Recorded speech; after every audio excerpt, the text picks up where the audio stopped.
Ta-da! This has just arrived in the post today, all the way from Yacka, South Australia, the town that my dad grew up, a remote town in South Australia.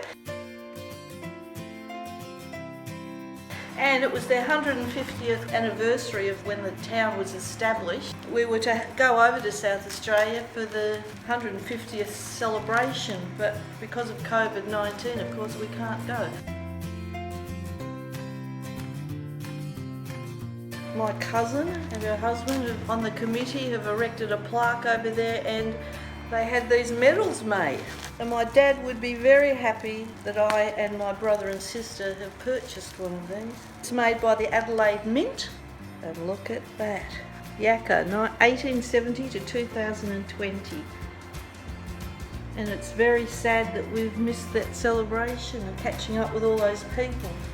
But it's fantastic to actually have this medal commemorating 150 years of the township. And then there's still a little picture in there too of the town hall. Wonderful. Gold. It's bronze, but it's gold.